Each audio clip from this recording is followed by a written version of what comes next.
ಕೂತ್ಕೊಳ್ರಿ ಎಲ್ಲ. ಊಟ ಮಾಡ್ಕೊಂಬಂದಿರೋರೆಲ್ಲ ಬರ್ರಿ. ಊಟ ಮಾಡಿರೋರೆಲ್ಲ ಒಳಗಡೆ ಬನ್ನಿ. ಯಾರು ಊಟ ಮಾಡಿಲ್ಲ ಅವರೆಲ್ಲ ಹೋಗಿ. ನಾನು ಊಟ ಮಾಡಿಲ್ಲ, ಅದರ ಅರ್ಥ ನೀವೆಲ್ಲ ಕೂತ್ಕೋಬೇಕು ಅಂತ.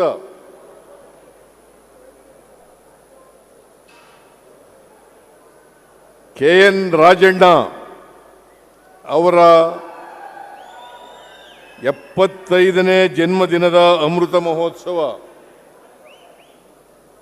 ಮತ್ತು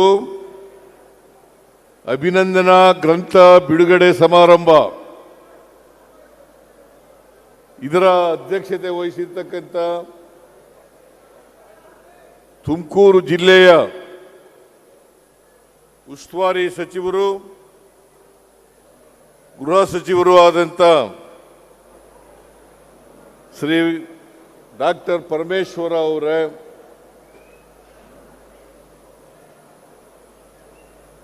ಸನ್ಮಾನಿತರಾದಂಥ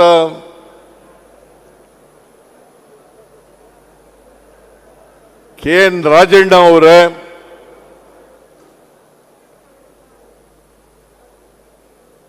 ಅವರ ಧರ್ಮಪತ್ನಿ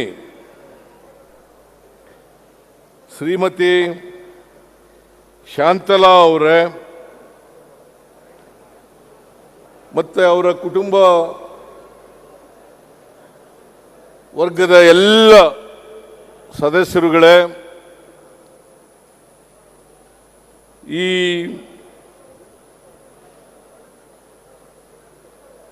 ಸಮಾರಂಭದಲ್ಲಿ ಆಶಯ ಭಾಷಣ ಮಾಡದಂಥ ಹಿರಿಯ ಸಾಹಿತಿಗಳು ಆದಂಥ ಬರಗೂರು ರಾಮಚಂದ್ರಪ್ಪ ಅವರೇ,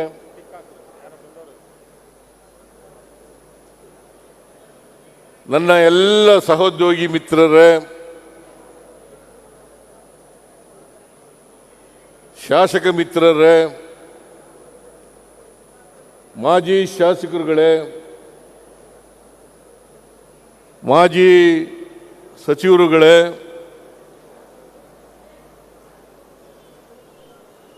ವೇದಿಕೆ ಮೇಲಿರ್ತಕ್ಕಂಥ ಎಲ್ಲ KN ರಾಜಣ್ಣನವರ ಅಭಿಮಾನಿಗಳೇ, ಆಹ್ವಾನಿತ ಗಣ್ಯರೇ, ಇಲ್ಲಿ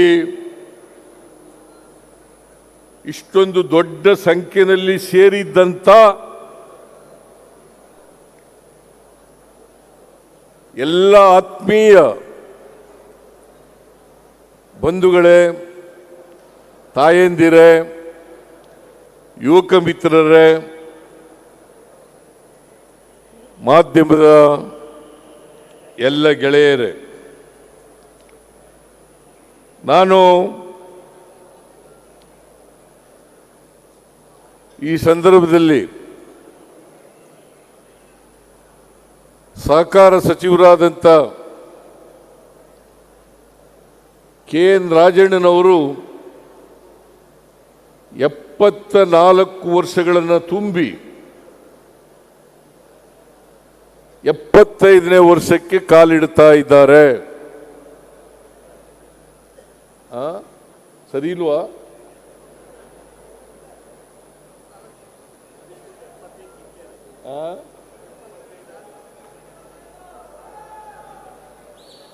ತಪ್ಪಾಗಿದ್ದರೆ ತಿದ್ಕೊಳ್ತೀನಿ. ಅವರ ಧರ್ಮಪತ್ನಿ ಹೇಳಿದ್ರು 75ನೇ ವರ್ಷಕ್ಕೆ ಕಾಲಿಡ್ತಾ ಇದ್ದಾರೆ.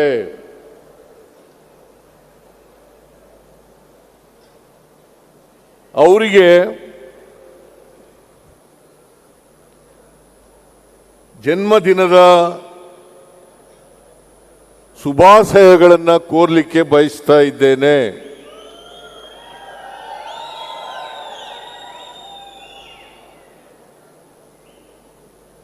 ಈ ಸಂದರ್ಭದಲ್ಲಿ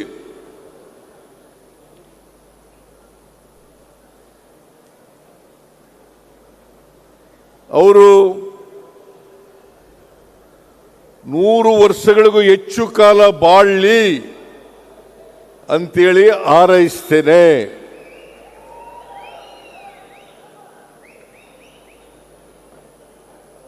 ಒಂದ್ಸಾರಿ ಮಹಾತ್ಮ ಗಾಂಧೀಜಿಯವರಿಗೆ ಅವರ ಅಭಿಮಾನಿಯೊಬ್ಬರು ಪತ್ರ ಬರೀತಾರೆ, 100 ವರ್ಷ ಬಾಳಿ ಅಂತೇಳಿ ಪತ್ರ ಬರೀತಾರೆ. ಅವರು ಅವರ ಅಭಿಮಾನಿಗೆ ಉತ್ತರ ಕೊಡ್ತಾರೆ, 100 ವರ್ಷ ಅಂತೇಳಿ ಕಡಿಮೆ ಹೇಳ್ಬಿಟ್ಟಿದೀಯ ನೀನು. ನಾನು 125 ವರ್ಷ ಬದುಕಬೇಕು ಅಂತೇಳಿ ಇಚ್ಛೆ ಇಟ್ಕೊಂಡಿದ್ದೀನಿ ಅಂತೇಳಿ ಮಹಾತ್ಮ ಗಾಂಧೀಜಿಯವರು ಅವರ ಅಭಿಮಾನಿಗೆ ಉತ್ತರ ಕೊಡ್ತಾರೆ. ನಾನು ಈ ಸಂದರ್ಭದಲ್ಲಿ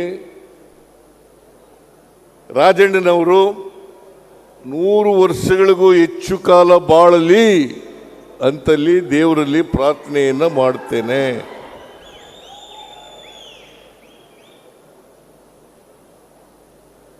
ಯಾಕಂದ್ರೆ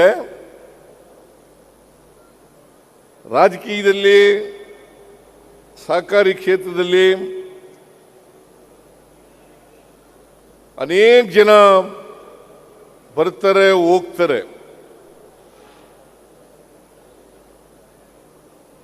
ಇವರು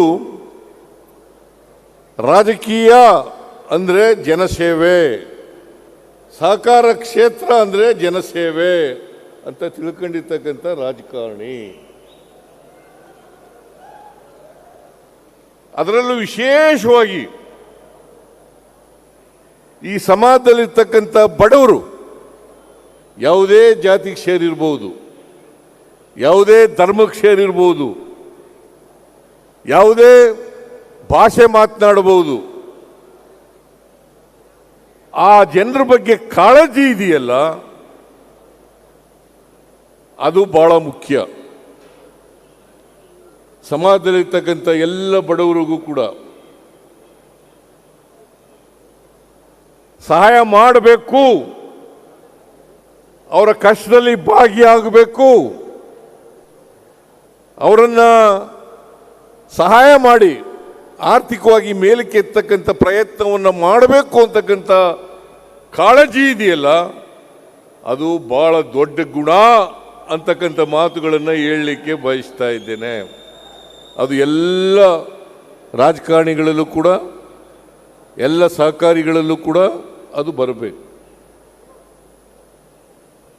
ಸಮಾಜದಲ್ಲಿ ಏರುಪೇರುಗಳಿದ್ದಾವೆ. ಬಡವರಿದ್ದಾರೆ, ಶ್ರೀಮಂತರಿದ್ದಾರೆ, ಮೇಲ್ಜಾತಿಯವರಿದ್ದಾರೆ, ಕೆಳಜಾತಿಯವರಿದ್ದಾರೆ. ಇವೆಲ್ಲವೂ ಕೂಡ ನಮ್ಮ ಸಾಮಾಜಿಕ ವ್ಯವಸ್ಥೆ.